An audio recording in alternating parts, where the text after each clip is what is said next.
The dust from the construction site had settled into every crevice of my Ford F-150, coating the dashboard in a fine gray powder that no amount of wiping could fully remove.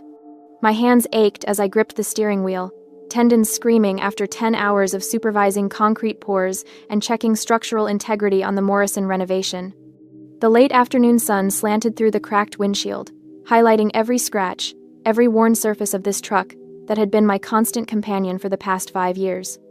My phone buzzed against the cup holder, a text from Miles. "Mom, don't watch Aunt Marjorie's story." Of course, I opened Instagram immediately. The video loaded on my cracked screen, the cheerful opening bars of some pop song playing as my sister Marjorie swept into frame. She wore a Ralph Lauren silk dress in cream, the kind that cost more than my monthly truck payment, and her highlighted hair caught the light as she gestured expansively at the lake house. My lake house. The one where I'd spent every childhood summer, where I'd carved my initials into the dock post, where I'd dreamed of bringing my own children one day. "Welcome to our little lakeside paradise." Marjorie's voice had that airy, performative quality she used for social media. "I'm giving you all an exclusive tour of our family estate." I watched her glide through rooms I knew by heart, the great room with its stone fireplace, the kitchen with the farmhouse sink. Then she reached the hallway leading to the bedrooms, and my stomach clenched. "And this," she said, pushing open a door, "used to be my sister's childhood bedroom, but we turned it into extra storage because the house just has so much space. It's a waste to leave rooms empty." The camera panned across what had once been my sanctuary. The window seat where I'd read books was buried under cardboard boxes. The closet where I'd hidden my architecture sketches stood open, revealing neat rows of Callaway golf clubs, Everett's collection, at least $15,000 worth of titanium and carbon fiber. Winter coats hung on a rolling rack. Ski equipment leaned against the wall where my bed had been. "Everett's golf gallery," Marjorie laughed, running her hand along a driver. "It's perfect for all his toys." The video continued, but I'd stopped watching. My vision had narrowed to a tunnel. The phone felt slippery in my sweaty palm. I didn't cry. Instead, nausea rose from the pit of my stomach in a hot wave. My hands found the steering wheel again, gripping until my knuckles blanched white. The sadness I'd expected didn't come. In its place, a cold, sharp anger that felt almost surgical in its precision. This wasn't new. I'd been the afterthought my entire life. But there was something about seeing it broadcast to 2,000 followers, seeing my childhood literally reduced to a storage space, that finally snapped something inside me. The memory came unbidden. Eliza's 9th birthday, 2 years ago. We'd sat at my small kitchen table, my daughter and I, watching the candles on her grocery store cake melt into the frosting. I'd called my mother 3 times. When she finally answered, Beatrice's voice had been distracted, annoyed. "Virginia, I can't talk right now. Marjorie just picked up her new Mercedes, and I'm helping her register it at the DMV. It's Eliza's birthday, Mom. You promised you'd call her."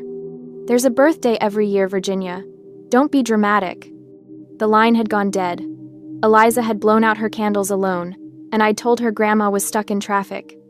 My daughter had believed me because she was 9 and sweet, and hadn't yet learned that some people simply don't make room for you in their lives.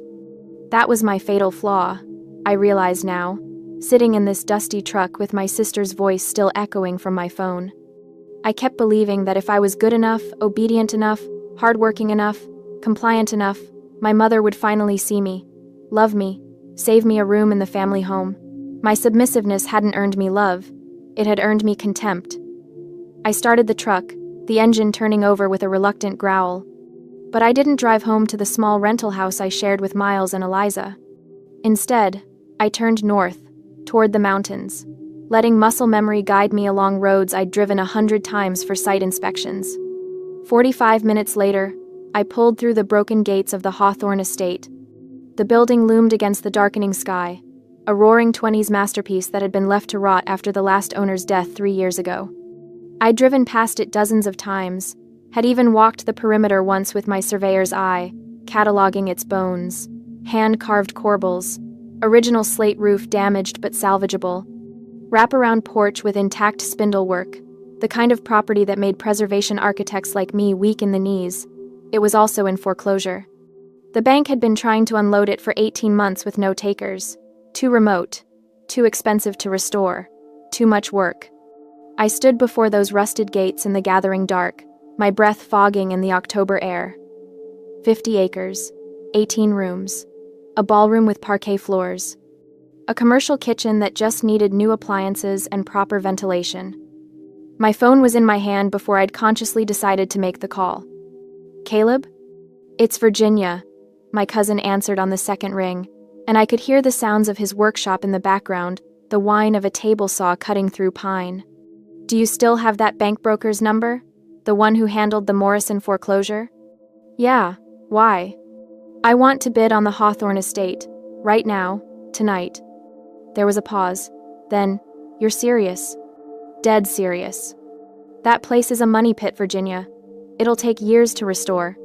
I looked up at the sagging roofline, the broken windows reflecting the last of the daylight. I know. I've counted every rotted board. I've measured every square foot. And I know exactly what it could be. What changed? Caleb's voice was careful, the way you talk to someone standing on a ledge. Everything, I said. Send me that number. The auction happened 3 days later in a sterile conference room that smelled of old coffee and desperation. 7 bidders showed up.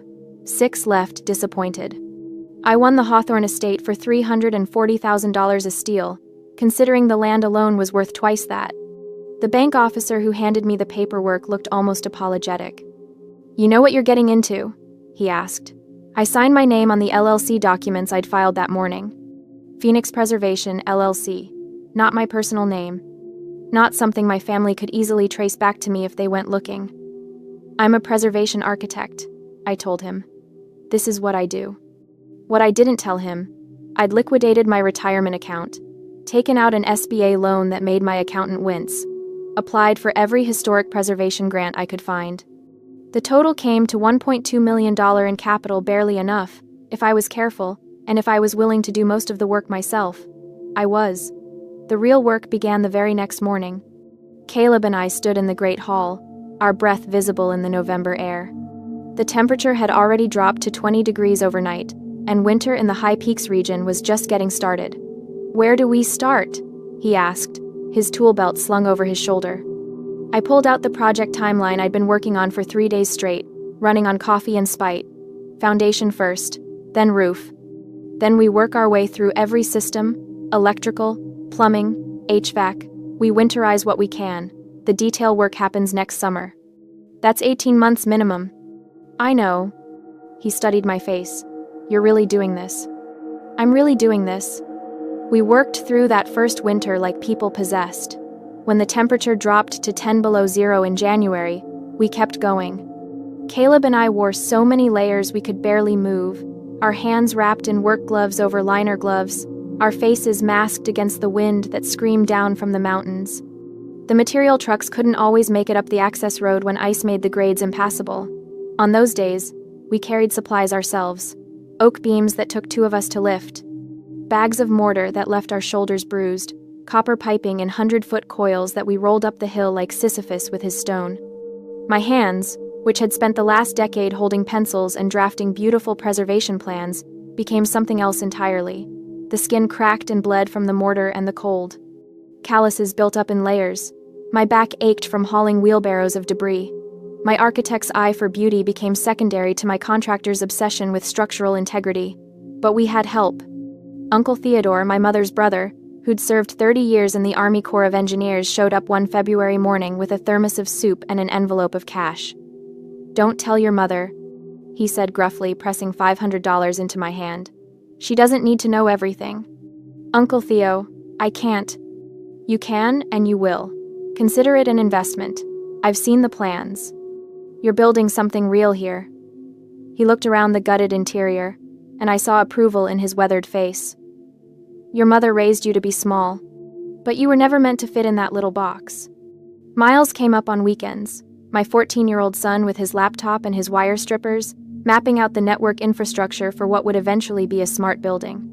Mom, if we're doing this, we're doing it right, he said, sketching cable runs on my blueprints. Fiber optic backbone, mesh Wi-Fi, the whole system controlled from a central hub. Even Eliza helped, my 11-year-old daughter who showed up after school with her homework done, asking for sandpaper and wood stain. She spent hours on the grand staircase, working her way up each riser, turning scarred oak back into something beautiful. One evening in March, we sat around the temporary space heater in what would eventually be the lobby. Eliza looked up from the banister she'd been sanding, her hands dusty and tired. "Mom? This house is so big. Will Grandma get to come here when it's done?"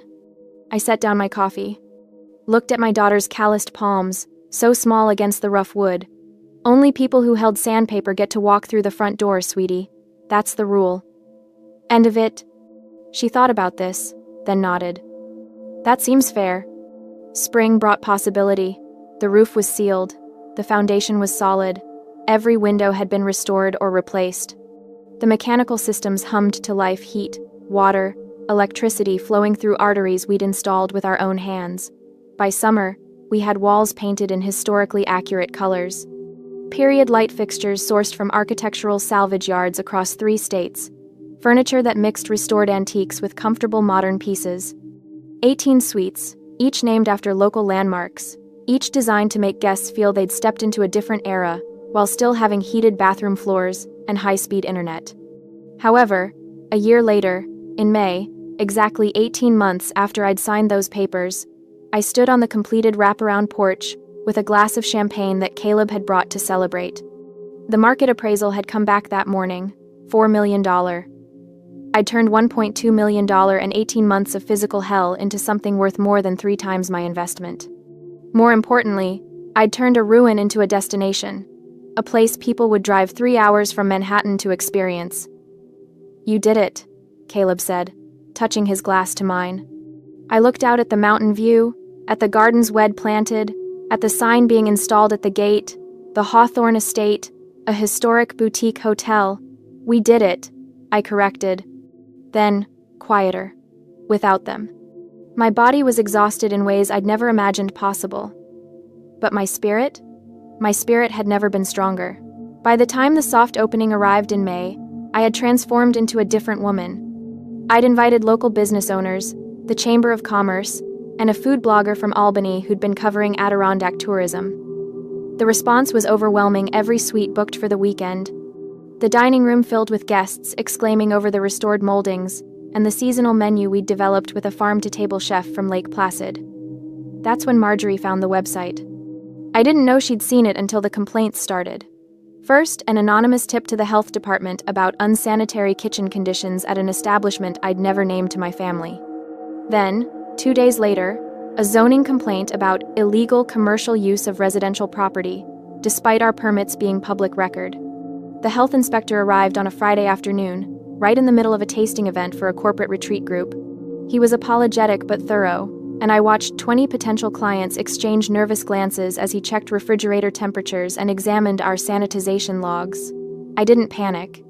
18 months of building code battles had prepared me for this. "Would you like to see our permits?"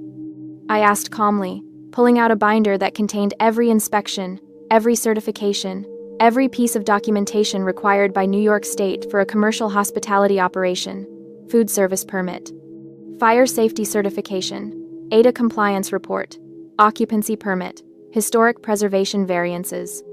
I'd memorized every code section, every requirement, because that's what preservation architects do. We speak the language of regulations fluently. The inspector flipped through page after page, his expression shifting from skeptical to impressed. He checked the commercial kitchen's ventilation system, the fire suppression equipment, the grease trap installation. He found nothing because there was nothing to find. "This is some of the most thorough documentation I've seen," he admitted, closing his folder. Whoever filed that complaint clearly didn't know what they were talking about. I walked him to the door, maintaining my professional demeanor even as satisfaction hummed through my veins. As we reached the porch, he paused, and something in his expression changed a flicker of respect, maybe, or pity. "Ma'am, I probably shouldn't tell you this, but..." He pulled out his phone, scrolled for a moment, then showed me the screen. "This is the complaint that came through our online system."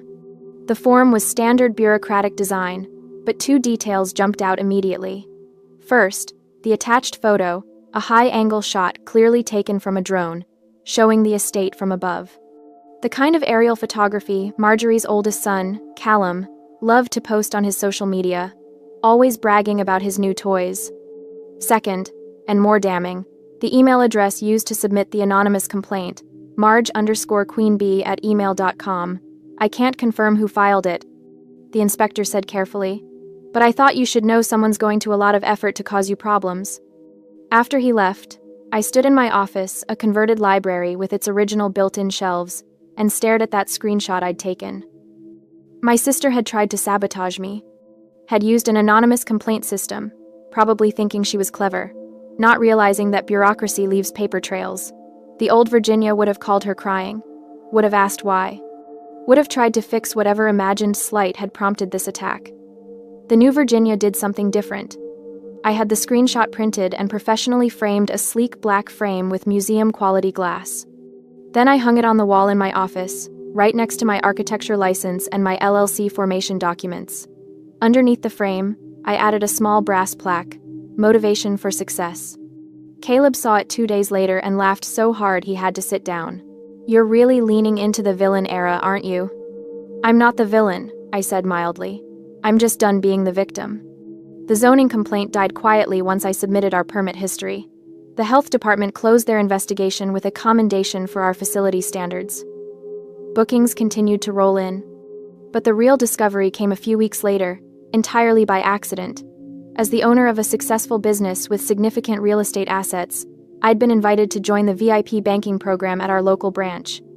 It came with perks, priority service, a dedicated account manager, access to commercial lending products. What I hadn't expected was the casual conversation that happened during my quarterly review. "How's the hotel performing?" My banker, Tom, asked. "We've been seeing great things in the local business community." "Better than projected," I said, pulling up our occupancy rates on my tablet. "That's fantastic. You know, it's nice to see someone in your family doing well." He caught himself, looking embarrassed. "I'm sorry. That was inappropriate." I looked up sharply. "What do you mean?" He shifted uncomfortably. "I shouldn't have said anything. Client confidentiality and all that." "Tom." I kept my voice level, but something in my expression must have conveyed the importance. "What do you mean about my family?" He sighed, then lowered his voice. "Your brother-in-law applied for a consolidation loan last month. We had to decline. His credit. Well, let's just say he's maxed out every card, and his debt-to-income ratio is concerning." My mind raced. Everett Devereaux, investment banker, always in his tailored suits, and his leased BMW. The man who'd convinced my mother he was wealthy enough to take care of her precious Marjorie forever. "How concerning?" I asked quietly. Tom hesitated, then seemed to make a decision. "Delinquency. Level 3. Multiple accounts and collections. The kind of situation where asset seizure becomes probable. I'm telling you this because I've seen what happens when families don't communicate about financial trouble. It gets ugly." I sat back in my chair, processing this. My sister's husband was drowning in debt. The golf clubs, the designer clothes, the luxury lifestyle, all of it was a facade built on maxed-out credit. And they had no idea I knew. "Thank you, Tom," I said. "I appreciate your discretion." That night, I sat on my private balcony, the one attached to the owner's suite I'd kept for myself in the estate's east wing. I thought about Marjorie's Instagram stories, her carefully curated life, her expensive dresses, and her family estate that was actually mortgaged to the hilt, if my suspicions were correct. I thought about my mother, who'd chosen financial security over maternal love, who'd picked the daughter with the successful husband over the daughter with calloused hands and architectural talent. And I thought about the framed email on my office wall, my sister's careless cruelty preserved behind glass. I didn't call to gloat. I didn't share what I'd learned. I simply filed the information away, a chess piece I might need later. Patience, I'd learned over 18 months of restoration work, was its own kind of power. That power came to fruition when the Hawthorne Estate's grand opening in June exceeded every projection. We were booked solid through the whole summer, and the features in regional magazines had led to corporate retreat inquiries from companies in Boston and New York City. The revenue stream I'd projected conservatively had blown past my year-one targets by the summer. That's when my mother called. Virginia. Beatrice's voice was honey-sweet, the tone she used when she wanted something. I saw the article in Adirondack Life, The photos are just stunning. You must be so proud. I sat at my desk, looking at that framed email on the wall. Thank you, Mom. I was thinking Marjorie and Everett and I should come visit this weekend. I want to see what you've done with the place. We could stay in that presidential suite they mentioned. It would be wonderful publicity for you, having family there for the opening. There it was, the assumption that she was entitled to walk into the space I'd built with my own bleeding hands. That she deserved the best room in the house, the one that commanded $800 a night and was booked 3 months out. I'd love that, Mom, I said, my voice neutral and professional. But I've signed a management contract with investors. We have a strict blackout dates policy regarding relatives to avoid any conflicts of interest. The system has already locked out family member reservations for the first year. Silence. Then, what do you mean, locked out? Virginia, don't be ridiculous. It's not ridiculous. It's a standard business practice to maintain credibility with commercial clients. I'm sure you understand. I certainly do not understand. Her voice had shifted from sweet to sharp in an instant. That house has 18 rooms. It's massive. And you're telling me you can't squeeze your own mother into a corner somewhere? You were banned from the lake house because it was too cramped, and now you're being stingy when you have all this space? The lake house had 7 bedrooms. My childhood room had been turned into a storage closet not because of space constraints, but because I didn't matter enough to keep it. I let the silence stretch for a moment. Then, articulating every word with surgical precision, "You're absolutely right, Mom. My house is huge. 18 suites, 50 acres, absolutely enormous. But unfortunately, it's also perfectly full when it comes to you." I hung up before she could respond. My hands were shaking, but not from fear or anxiety. From the sheer adrenaline of finally saying what I'd needed to say for 42 years. I'd built something they couldn't take from me, and I was allowed to decide who entered it. The fallback happened within hours. Marjorie posted a vague status on Facebook. Interesting how money changes people. Some of us remember where we came from, and some of us abandon family the moment we get a little success. Stay humble, everyone. The post got 73 likes from people who didn't know the full story. My mother's friends, Marjorie's country club acquaintances. People who saw a successful woman and assumed she'd gotten too big for her britches. Then Caleb commented, and the tide shifted. "Strange," he wrote. "During the last 18 months when Virginia was carrying oak beams up a mountain in a blizzard, I didn't see any of you coming to help. When she was working 90-hour weeks to meet inspection deadlines, where was the family support? Now you want to show up and enjoy it for free? That's not how sweat equity works." The response was immediate. People started asking questions. Uncle Theodore weighed in with his own comment about how he'd watched me rebuild that estate with my own 2 hands and the determination of someone who'd been underestimated her whole life. Miles posted a photo of his blistered hands from stringing cable, captioned simply, "Built, not given." Within 6 hours, Marjorie had deleted the post. But screenshots lived forever, and several people had sent them to me. I saved them in a folder labeled Receipts, right next to the health department complaint. The pushback didn't stop there. My mother called again, this time in tears. "How could you embarrass your sister like that, letting people attack her online?" "I didn't let anyone do anything, Mom." Caleb spoke the truth. If Marjorie didn't want people to know she wasn't there during the building process, she shouldn't have publicly accused me of abandoning family. "You're being cruel, Virginia." "No," I said calmly. "I'm being fair. There's a difference." The conversation ended with my mother's usual tactic, the dramatic hang-up, the expectation that I'd call back apologizing.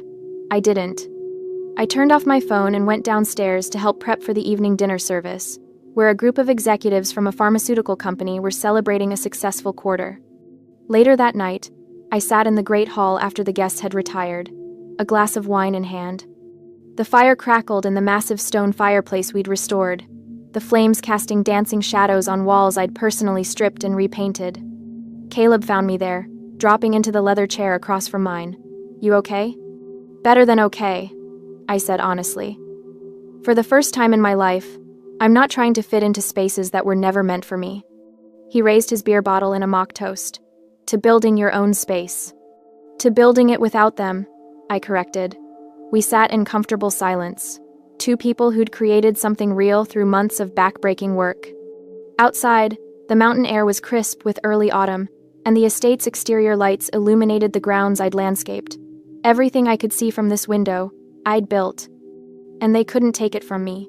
The leaves turned to gold and then to rust as the final week of September settled over the mountains. The estate was running smoothly enough that I could occasionally take a day off, which is how I ended up at my distant cousin Rebecca's wedding at a vineyard 40 minutes south.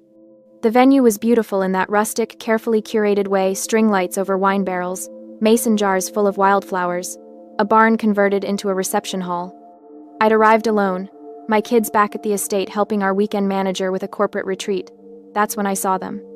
Marjorie and Everett, dressed to the nines in clothes that were noticeably last season. Her Gucci bag was from 2 years ago. His suit, while tailored, was showing wear at the cuffs. They looked successful to the casual observer, but I'd spent enough time reading fabric and quality to see the cracks.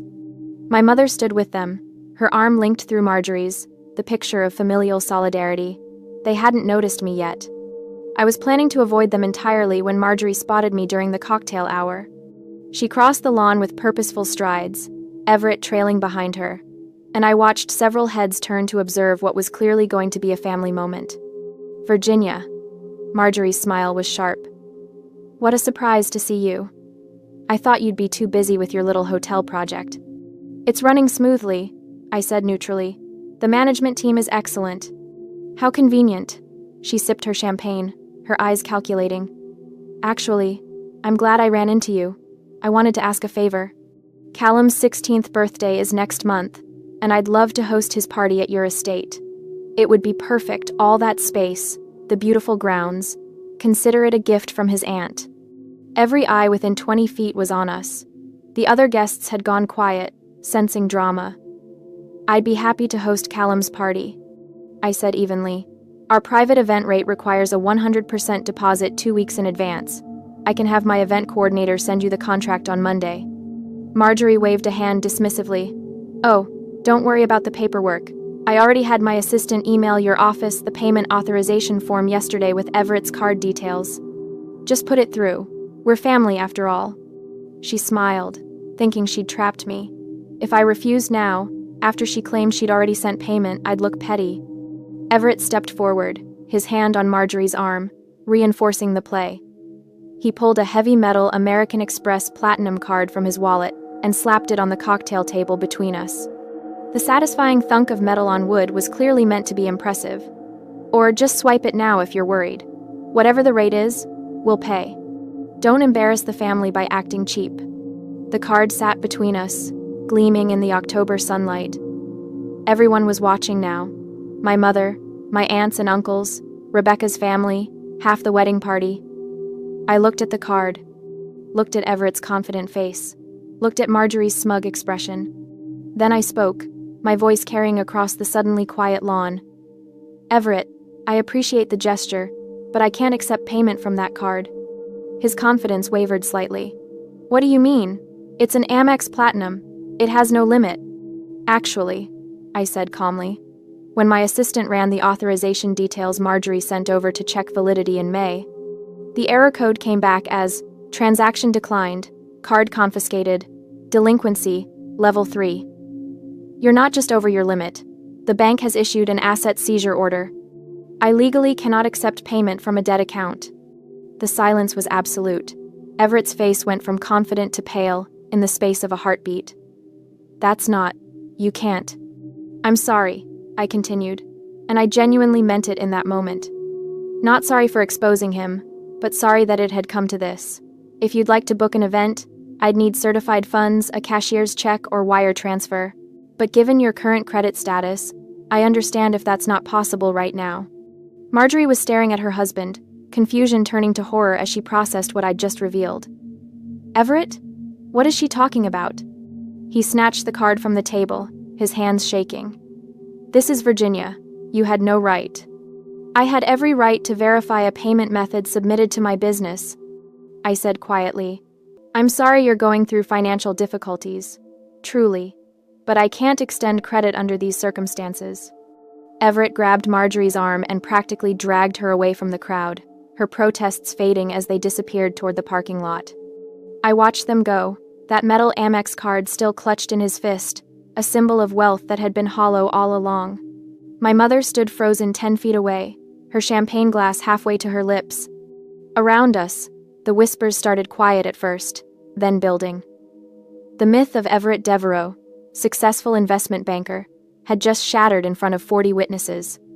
I picked up my own glass of wine and took a slow sip, feeling the weight of 3 generations of family dynamics shifting beneath my feet. Uncle Theodore materialized at my elbow. "That was brutal," he said quietly. "She forced my hand," I replied. "I would have happily sent the contract quietly if she hadn't tried to corner me." "I know." He squeezed my shoulder. "Your grandmother would have been proud. She never liked pretense." The wedding continued, though I noticed several people giving me a wide berth, as if financial honesty might be contagious. My mother left early without saying goodbye.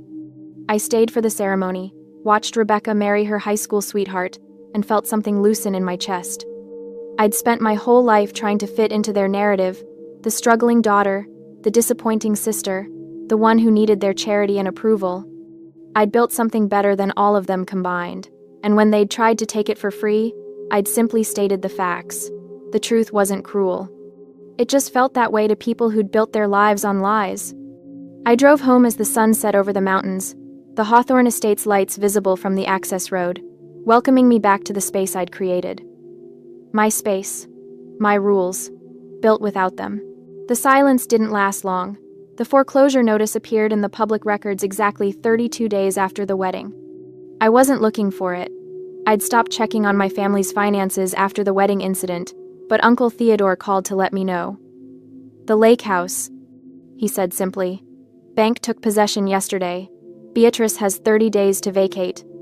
I sat at my desk, that framed email still hanging on the wall beside me, and felt nothing. Not satisfaction, not vindication, not even pity. Just a flat calm, like the surface of the lake on a windless morning. "Where will she go?" I asked, because that was the expected question. She called Marjorie first.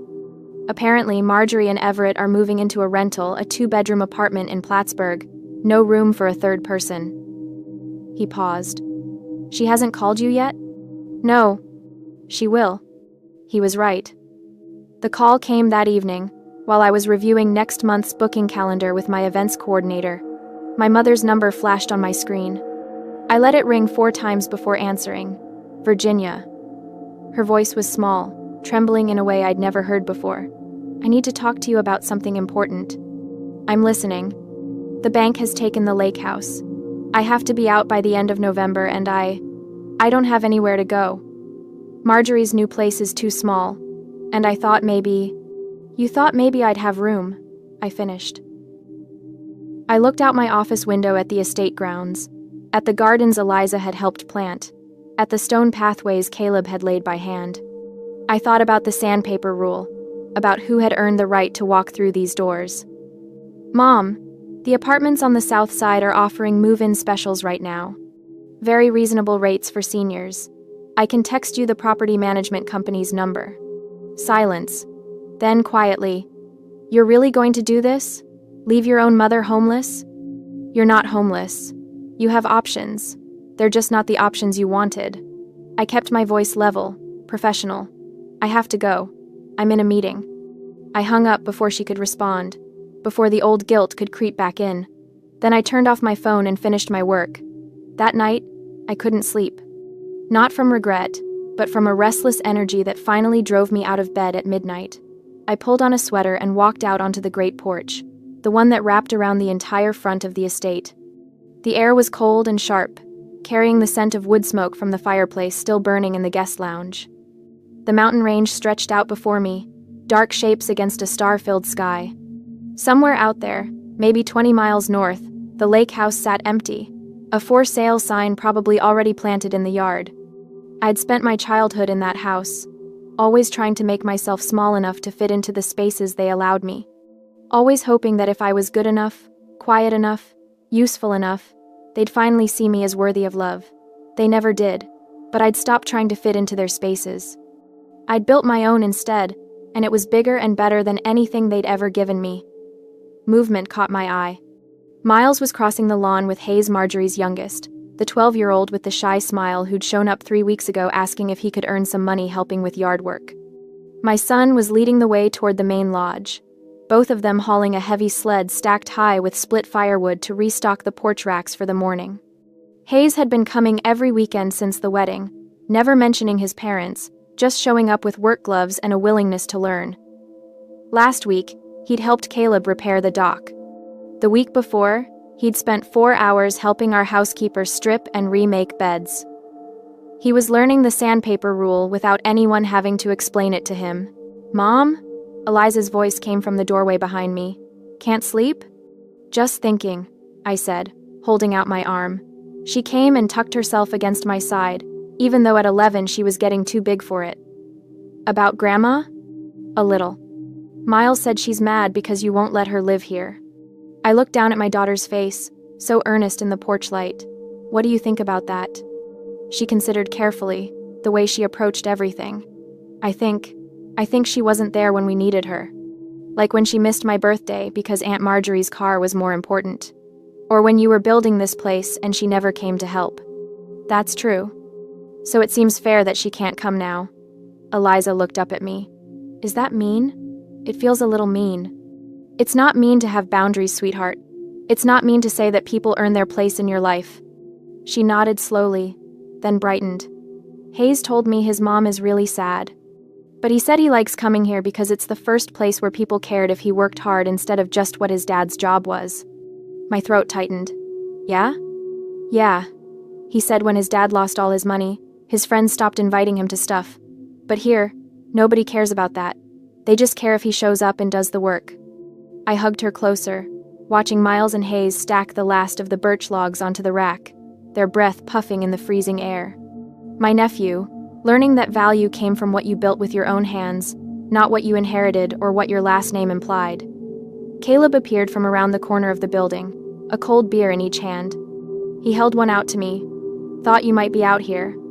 Can't hide anything from you."